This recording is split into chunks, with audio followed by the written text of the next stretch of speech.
4800 लाख।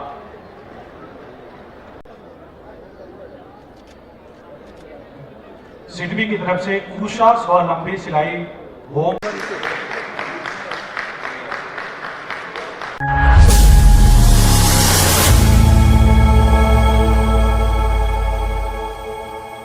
नमस्कार, मेरा नाम एस डी गिरी है। स्वागत है आप सभी का हमारे ब्लॉग चैनल पे। केंद्रीय वित्त मंत्री निर्मला सीतारमण का महाराजगंज के अपने 2 दिवसीय दौरे के दौरान शुक्रवार को भव्य क्रेडिट आउटरीच कार्यक्रम के दौरान जिले के करीब 40,000 लाभार्थियों को सरकार के विभिन्न योजनाओं के तहत करीब 1,143 करोड़ रुपए का ऋण वितरित किया। गौरतलब है कि केंद्रीय वित्त मंत्री निर्मला सीतारमण के जिले में प्रथम आगमन पर भाजपा कार्यकर्ताओं ने जोरदार स्वागत किया।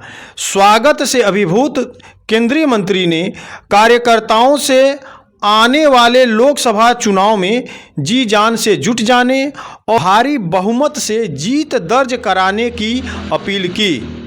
क्रेडिट आउटरीच कार्यक्रम को संबोधित करते हुए उन्होंने कहा कि आज लोगों को ऋण लेने के लिए बैंकों के पास कुछ गिरवी रखने की ज़रूरत नहीं पड़ती है। मोदी की गारंटी के द्वारा आज छोटे छोटे उद्यमियों को बिना किसी गारंटी के बैंकों से ऋण मिल रहा है। साथ ही कहा कि सरकार का लक्ष्य देश को 2047 तक विकसित भारत बनाने का है। ऐसे स्कीम्स जिसके द्वारा आप कोलैटरल या सिक्योरिटी रखने, गिरवी रखने के लिए कोई सामान या भूमि या आपकी जमीन रखने का आवश्यकता नहीं है। गारंटी प्रधानमंत्री जी दे रहे हैं आपको। इसीलिए मोदी गारंटी के साथ छोटे छोटे उद्यमी को लोन मिलता है, चाहे वो जनधन अकाउंट के द्वारा मुद्रा लोन हो, स्टैंडअप लोन हो या स्वनिधि लोन हो। इसके अलावा बीमा योजना भी है। इन सब के लिए मोदी की गारंटी के द्वारा आपको बैंकों में से पहले जैसे नहीं, बैंकों में से सुविधाजनक लोन मिल रही है। आज इस प्रोग्राम के द्वारा जिन लाभार्थियों को चेक मिलने वाले हैं वो कार्यक्रम जरूर अभी हम करेंगे, मगर मैं आप सबसे विनती करती हूँ कि आपके इर्द गिर्द, आपके बगल में रहने वाले किसी का भी बैंक के द्वारा कोई मदद मिलना है, आप घर बनाना चाहते हो या तो एक स्कूटर खरीदना चाहते हो या कुछ और व्यवस्था आपके घर में या बिजनेस में करना चाहते हो, जरूर बैंक पहुंचिए। बैंक आपके साथ काम करेगा। आप फिजिकली ना जाना है तो बैंक सहायक जो आपके यहाँ आते हैं उनसे भी बात करिए। आपके वृद्धि, आपके बिजनेस के वृद्धि हम सब के लिए उपयोगमंद रहेगा। भारत के प्रधानमंत्री जी ने कहा 2047 के अंदर भारत देश विकसित देश होना चाहिए। उसमें हम सब का प्रयास आवश्यक है।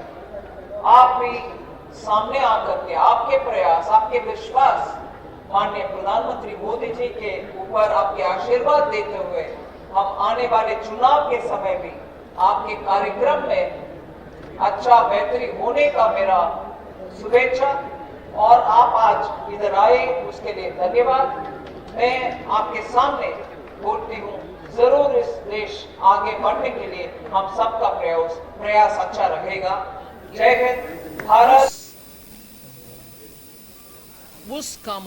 उन कामों का विस्तार करते हुए जनता के हित में काम करने वाले सरकार, स्थिरता के साथ काम करने वाले सरकार और एक मंजिल पाने के लिए कमिटेड सरकार, जो 2047 विकसित भारत का हमारे गोल है, उसको पहुंचाने के लिए, उस तक पहुंचाने के लिए क्षमता रखने वाले सरकार। इन विषयों के साथ लेकर जनता तक जाएंगे, उनके आशीर्वाद प्राप्त करने के लिए कोशिश करेंगे। मैम, लोकसभा चुनाव में इंडिया गठबंधन कितना टक्कर दे पाएगी बीजेपी को? अभी है क्या इंडिया गठबंधन? हर राज्य में टूट टूट पड़ रही है, टुकरा रहे हैं, और कई एक जगह पर भी जितनी सारे पार्टियां इकट्ठा हुई एक 6-8 महीने पहले, वो नज़र तो नहीं आ रहा। इसलिए इंडी अलायंस के ऊपर अगर आप प्रश्न पूछ रहे हैं, पहले उसमें कितने बचा है उसका विवरण दीजिए, फिर हम टकराव की लड़ाई के बाद। मैम, यूपी में राहुल और अखिलेश एक साथ हो गए हैं, क्या लगता है कि इन दोनों एक साथ होने से जो 80 सीट है, सबसे बड़ी जो यहाँ सबसे ज़्यादा सीटें हैं, उस पर फर्क पड़ेगा भाजपा को? मैं याद दिलाना चाह रही हूँ, इससे पहले भी एक बार दोनों साथ में थे। उस समय क्या हुआ? साथ फोटो खिंचवाना एक विषय है, मगर जनता के पास जब जाएंगे, साथ क्या जा रहे हैं, क्या इनके कार्यक्रम के ऊपर संज्ञान में लेकर के बात कर रहे हैं, या दूसरे को ऊपर नीचे करते हुए बात कर रहे हैं, ये सब भी वो दोनों दोस्तों के अलायंस में विषय है, जो आप मीडिया में निगरानी रखना चाहिए कि क्या चल रही है। महाराजा समेत तमाम लोकसभा सीटों को सपा ने कांग्रेस के खाते में दिया है, क्या ये सपा का मास्टर स्ट्रोक माना जाएगा? मास्टर स्ट्रोक को नॉर्मली डेफिनेशन ये कहते हैं कि उनके स्टेप्स के द्वारा सफलता हासिल कर। अभी तक उनके सेवरल मास्टर स्ट्रोक हो गए, मैं तो सफलता नहीं देख रही। मैम, लगातार राहुल गांधी भारत जोड़ो न्याय यात्रा के जरिए बेरोजगार भ्रष्टाचार का मुद्दा उठाए, उनके बयान में कितनी सच्चाई?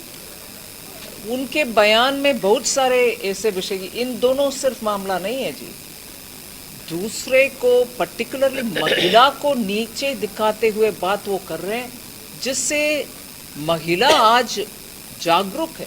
वो देख रहे हैं कि आने वाले दिन में मैं प्रधानमंत्री बनूंगा, ऐसे इच्छा के साथ, उस एम्बिशन के साथ जनता में ये न्याय यात्रा करने वाले क्या पब्लिक में एक महिला को नीचे दिखाते हुए बात कर सकते हैं? इसीलिए ऐसे बयानबाजी की वजह से अगर वो सचमुच में अच्छा विषय उठाते, मान लो रोजगार के विषय या भारत के उन्नति के विषय, इसका कोई ध्यान नहीं दे रहा, क्योंकि ये मसाला तो डालते जा रहे हैं खिचड़ी में, वो मसाला डालते जा रहे हैं, ऐसे गंदा मसाला। इसीलिए उनका सीरियस विषय को भी कोई इंटरेस्ट से सुनने रहे, उनका कोई सीरियस नहीं ले रहे हैं। अगर आपको हमारा वीडियो पसंद आया हो तो आप हमारे चैनल को लाइक, कमेंट, शेयर और सब्सक्राइब जरूर करें तथा हमारे फेसबुक पेज को फॉलो करें। मिलते हैं जल्द ही नई खबर, नई कहानी के साथ। तब तक के लिए जय हिंद।